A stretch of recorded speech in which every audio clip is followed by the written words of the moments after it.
वो कहने लगा क्यों तलाक दे दूँ, हमारे यहाँ तलाक नहीं होती। वो कहने लगी मुझे अपने मंगेतर से मोहब्बत है, हालांकि ऐसा कुछ नहीं।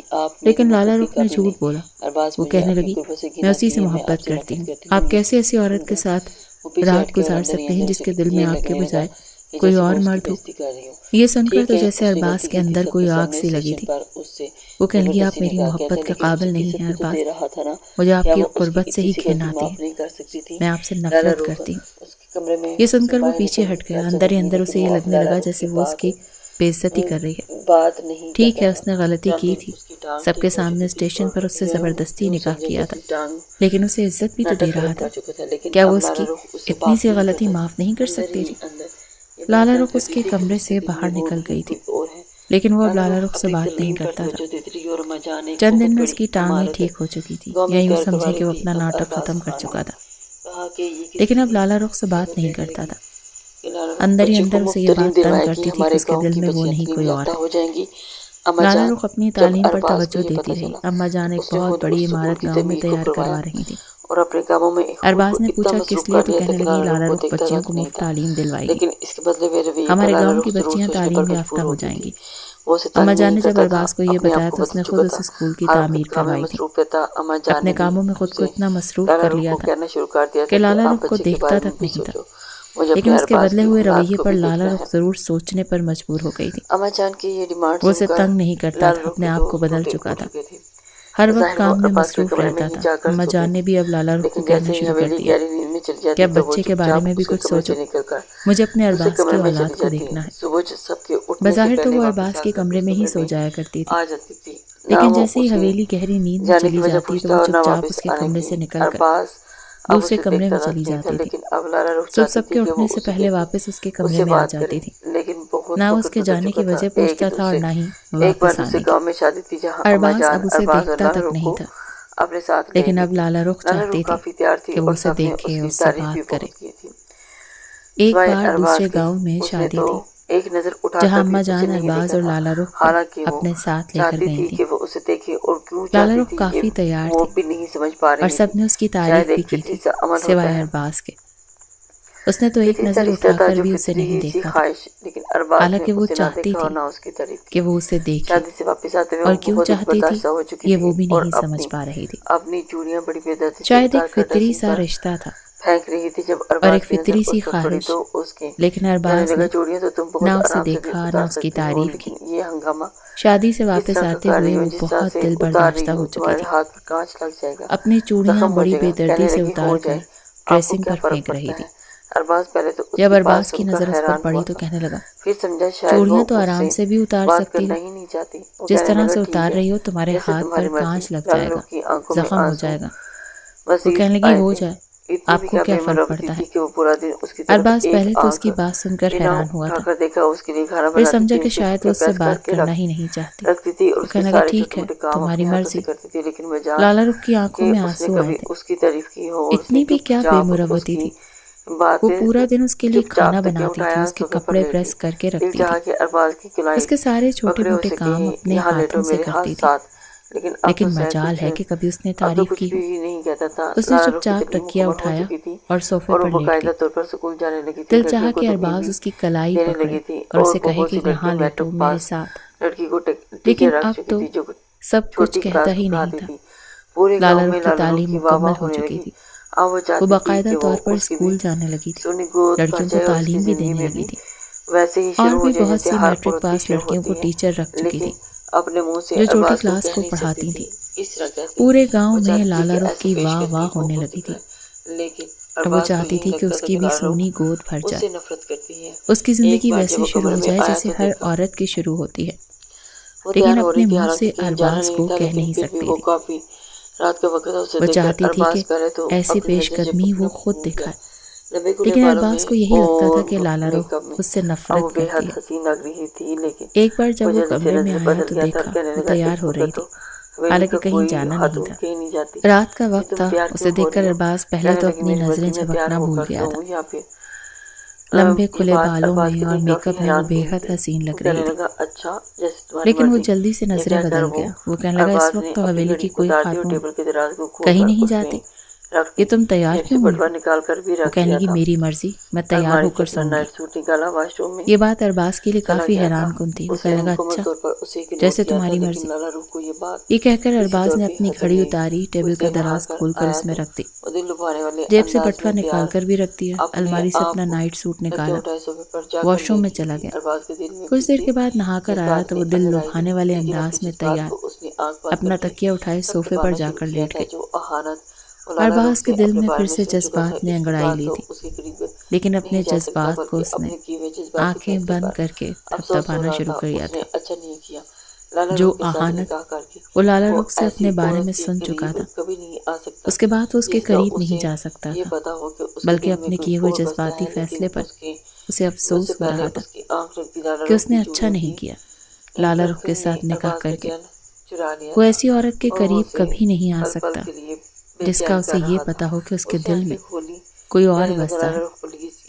लेकिन इससे पहले कि उसकी आंख लगती, लाला रुख की चूड़ियों की खन खन ने अरबाज का चैन चुराया था। उसने आंखें खोली और कहने लगा, लाला रुख, प्लीज ये चूड़ियां उतार कर साइड पर रखो, मैं डिस्टर्ब हो रहा हूँ। ये सुनकर लाला रुख कहने लगी, मैं क्या करूं? लाला रुख का ये अंदाज से बिल्कुल समझ नहीं आ रहा था। फिर से चूड़ियां खनखनाने लगी तो वो उठकर बैठ गया। वो कहने लगा, तुम चूड़ियां उतार रही हो या फिर मैं कमरे से बाहर चला जाऊं? बड़े गुस्से में कह रहा था। एक तो वो दुश्मन जानलेवा हुस्न में उसके जज्बात को उभार रही थी, जिस पर वो बड़ी मुश्किल से काबू पा रहा था, और उस पर उसकी चूड़ियों की खन खन अरबाज की नींद उड़ा चुकी थी। लाला रुख ने कोई जवाब नहीं दिया। वो उठा और कमरे से बाहर चला गया। ये देखकर लाला रुख की आंखों में आंसू आए थे। उसे तो लगा था कि लाला रुख को यूं देखकर वो उसे सीने से लगा लेगा, उसे मोहब्बत देगा। ऐसा ही सुना था उसने कि बीवी को तैयार देखकर शौहर अपनी सारी नाराजगी और गुस्सा भूल जाता है, लेकिन वो तो कमरे से ही जा चुका था। रोते हुए लाला रुख ने अपना मुंह धोया था, कपड़े तब्दील किए और लेट गई। अगले रोज उसने अरबाज की पसंद का गाजर का हलवा बनाया था। पूरा दिन किचन में गुजारते हुए उसकी पसंद की बिरयानी बनाई। खाने की टेबल पर जब वो बैठा तो बिल्कुल बेतासुर था, चुपचाप खाना खाता रहा। अम्मा जान ने कहा भी कि यह हलवा लाला रुख ने बनाया है और तुम्हें पसंद भी बहुत है, बहुत मजे का बना है, खाकर देखो। लेकिन उसने हाथ तक नहीं लगाया। वो चुपचाप खाना खा रहा था। अम्मा जान कहने लगी, बिरयानी कैसी बनी है? मेरी लाला रुख ने बनाई है। अब्बास कहने लगा, बस ठीक बनी है, इतनी भी मजे की नहीं बनी कि तारीफ की जाए। ये सुनकर लाला रुख ने अपनी आंखों में आने वाले आंसुओं को जब्त किया था। क्या था कि झूठी तारीफ कर देता, कह देता कि अच्छी बनी है। बिरयानी तो जोया बनाती है, उसके हाथ में तो जैसे जादू है, पेट भर जाता है लेकिन नीयत नहीं बढ़ती। अम्मा जान कहने लगी, कौन जोया? कहने लगा, शहर में मेरे दोस्त की बहन है, बहुत मजे के खाने बनाती है। ये सुनकर तो लाला रुख को जैसे आग लग गई थी। पूरा दिन वो उसकी खातिर किचन में गर्मी में उसकी पसंद की चीजें बनाती रही। वो तारीफ किसी और की कर रहा था। लाला रुख उठकर वहां से चली गई। रात को जब अरबाज कमरे में आया तब तक वो सोफे पर तकिया रखकर लेट चुकी थी। वो किसी से फोन पर बात कर रहा था। वो कहने का, जोया क्यों रो रही हो? देखो मैं आ जाऊंगा, अभी गांव में कुछ काम है, जब आऊंगा तो तुम्हारी सारी शिकायतें दूर करूंगा। तुम्हारे हाथ के खानों की मुझे ऐसी आदत हो गई है कि किसी और के हाथ के खाने अब अच्छे ही नहीं लगते। ये सुनकर तो लाला रुख को रोना आया था। वो एक गैर लड़की की तारीफें कर रहा था। बीवी क्या थी उसकी नजर में? कुछ भी नहीं। लाला रुख समझ गई कि अरबाज कभी नहीं बदल सकता। यकीनन उसका किसी और लड़के के साथ ताल्लुक है। ये अब भी वैसे ही है। लेकिन मसला ये था कि अब वो उसे दिल में बसा चुकी थी, उसे शौहर मान चुकी थी। इसीलिए उठकर बैठ गई। वो भी फोन पर बात कर ही रही थी जब उसके सामने आया। फोन छीन कर उसे बंद करके बेड पर फेंक दिया। कहने लगी, आपको शर्म नहीं आती है एक लड़की से इस तरह की बातें करते हुए? वो रोते हुए बोली थी। अरबाज कहने लगा, तुम्हें क्या तकलीफ है? जब तुम अपने दिल में गैर मर्द को बिठा सकती हो, मैं तो फिर मर्द हूँ जो तो इस्लाम ने भी 4 शादियों की इजाजत दी है और तुमसे कई गुना अच्छी है जोया। कम से कम मोहब्बत तो मुझसे करती है। मैं तो सोच रहा हूँ कि उससे शादी कर लूं। तुम भी ठीक कहती हो, शादी उसी लड़की से करनी चाहिए जिसके दिल में कोई और मर्द न हो। शायद औरत इतना हौसला रखती होगी कि मर्द के दिल में दूसरी औरत होने के बावजूद औरत अपने शौहर के साथ वफा निभा लेती है। लेकिन मर्द को अगर पता चल जाए कि औरत के दिल में कोई गैर बस जाए तो वो उस औरत के साथ जिंदगी नहीं गुजार सकता।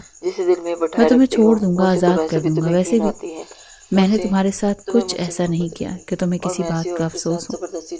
तुम अपने मंगेतर से शादी कर लेना जिसे दिल में बिठाए रखती हो। मुझसे तो वैसे भी तुम्हें घिन आती है। तुम्हें मुझसे मोहब्बत नहीं है और मैं ऐसी औरत के साथ जबरदस्ती निकाह करके बहुत पछता रहा हूँ। काश मैंने जोया से निकाह किया होता तो आज उसकी मोहब्बत और उसकी वफा मुझे मिलती। बस तुम्हारे हुस्न ने मेरा दिमाग खराब कर दिया था। लेकिन अब समझ गया हूँ कि हर चमकती चीज सोना नहीं होती। कभी कभी चमकती हुई चीज कांच भी होती है जो इंसान को जख्मी कर देती है। और अपना दिल जख्मी करने के बाद मुझे ये बात समझ आई खुश रहना लाला तुम अपना स्कूल चलाओ, अरबाज अम्मा जान के सामने मेरी बुराइयां किया करो, मुझे बुरा भला कहा करो ताकि कल जब मैं तुम्हें तलाक दूं तो इल्ज़ाम तुम पर ना आए बल्कि मुझ पर आए कि मैं ही बुरा था। अपनी ज़िंदगी में खुश रहना लाला रुख। अरबाज इतना भी गिरा पड़ा नहीं है कि जो औरत उसकी कुर्बत से घिन महसूस करे उसे अपनी मोहब्बत देने के लिए बेताब है। ये कहकर वो अपना मोबाइल पकड़कर बाहर जा चुका था। लाला रुख के तो आप होश उड़े थे। जज्बात में की हुई बातों का उसे अब एहसास हुआ था कि उसने गलती की थी। वो ये चाहती थी कि अरबाज से माजरत कर ले, लेकिन वो उसकी बात सुनने को तैयार ही नहीं था।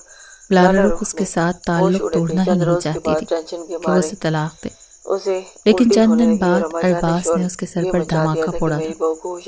वो कहने लगा चंद दिन में तलाक के पेपर्स तैयार हो जाएंगे और फिर मैं तुम्हें आज़ाद कर दूंगा। ये सुनकर तो लाला रुख के होश उड़ गए थे। चंद रोज बाद टेंशन के मारे उसे उल्टी होने लगी और अम्मा जान ने ये शोर मचा दिया कि मेरी बहू को खुशखबरी हो गई है। खुद भी हैरान थी, लेकिन उसने एक झूठ पर कुछ देर के लिए हामी भर ली। जब इस बात की खबर अरबाज को पहुंची तो वो बौखला कर रह गया। जब कमरे में आया तो लाला रुख को बेड पर लेटे देखा। कहने लगा ये क्या झूठ फैलाया है तुमने? वो कहने लगी मैंने नहीं फैलाया, अम्मा जान ने खुद ही समझ लिया। वो कहने लगा तो तुम सच नहीं बोल सकती थी? वो कहने लगी क्या कहती कि उनका बेटा नामर्द है, बच्चा पैदा नहीं कर सकता, बहाने से बीवी से दूर रहता है। लाला रुख की बात तो जैसे उसके अंदर आग लगा गई। वो कहने लगा झूठ मत बोलो, जाकर बताओ अम्मा जान को कि तुम दिल में किसी और को बिठाए हुए हो, मुझसे मोहब्बत नहीं करती। वो कहने लगी हाँ, जाकर कह दें मैं मुकर जाऊंगी। ऐसा कह दूंगी कि आप झूठ बोल रहे हैं, मैं तो सिर्फ आपसे मोहब्बत करती हूँ और आप ही के बच्चे की माँ भी बनने वाली हूँ। बहुत शौक है आपको मुझे तलाक देने का। मैं भी देखती हूँ कि आप मुझे कैसे तलाक देते हैं और कैसे किसी जोया से शादी करते हैं। अरबाज को तो अपने कानों पर यकीन नहीं आ रहा था। कहने लगा तुम्हें मुझसे तलाक नहीं चाहिए? वो रोते हुए कहने लगी नहीं चाहिए। उसके सामने बैठ गया और कहने लगा क्यों, तुम्हें तो मुझसे नफरत है? वो कहने लगी नफरत थी, है नहीं। वो कहने लगा तो फिर अब क्या है? वो कहने लगी आपको नजर नहीं आता क्या, अल्लाह ने आंखें नहीं दी, अकल नहीं दी? मैं आपके लिए खाने बनाती हूँ तो क्यों बनाती हूँ? वो कहने लगा क्यों बनाती हूँ? वो कहने लगी मेरा दिमाग खराब है इसलिए बनाती हूँ। अपने मुंह से एतराफ़ मोहब्बत करते हुए वो कुछ हिचकिचा रही थी। अरबाज समझ तो गया था, लेकिन जानबूझकर उसे तंग कर रहा था। वो कहने लगा अच्छा तो तुम्हारा दिमाग खराब है। मैं समझा शायद वो अपनी बात अधूरी छोड़ गया था।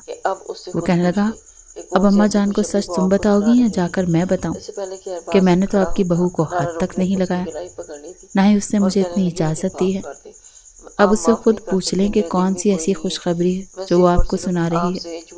इससे पहले कि अरबाज खड़ा होता, लाला रुख ने उसकी कलाई पकड़ ली। वो कहने लगी मुझे आप माफ़ नहीं कर सकते, मेरे दिल में कोई नहीं है। मैंने आपसे झूठ बोला था क्योंकि मुझे आप पर गुस्सा था। मुझे तलाक नहीं चाहिए अरबाज। अरबाज कहने लगा तो फिर क्या चाहती है? वो कहने लगी मुझे आपसे एक बहुत प्यारा सा बच्चा चाहिए। मैं चाहती हूँ आप मेरे झूठ को सच कर दें जो मैंने अम्मा जान से बोला है। ये सुनकर अरबाज उसे कुछ पल हैरत से देखने लगा। वो कहने लगा जानती हो तुम क्या कह रही हो? ये ना हो कि मैं तुम्हारे करीब आऊं और फिर तुम कहो कि तुम्हें मुझसे घिन आती है। लाला रुख नए सिरे से शर्मिंदा हुई थी। वो कहने लगी अरबाज मुझे माफ कर दे। अरबाज ने उसे अपने साथ लगाया था और अब वो रोने लगी थी। वो कहने लगा मैंने तुम्हें माफ किया, तुम भी मेरी इस गलती को माफ कर दो जो मैंने जबरदस्ती तुमसे शादी की। मैं समझ नहीं पाया था कि तुम मुझे क्यों अच्छी लगती हो। मैं तुम्हें खोना नहीं चाहता था, ये नहीं चाहता था कि तुम भागकर कहीं चली जाओ, इसीलिए जल्दबाजी में निकाह कर बैठा। अगर तुम्हें बर्बाद करने का इरादा रखता तो निकाह न करता। तुम्हारी खातिर मैं अपने आप को बदल चुका हूँ। लाला रुख कहने की जोया कौन है? वो जरा सा मुस्कुराकर कहने लगा कोई भी नहीं, ऐसे ही तुम्हें तंग कर रहा था। क्योंकि मुझे पता है कि औरत कभी भी मर्द के मुंह से किसी दूसरी औरत की तारीफ बर्दाश्त नहीं कर सकती।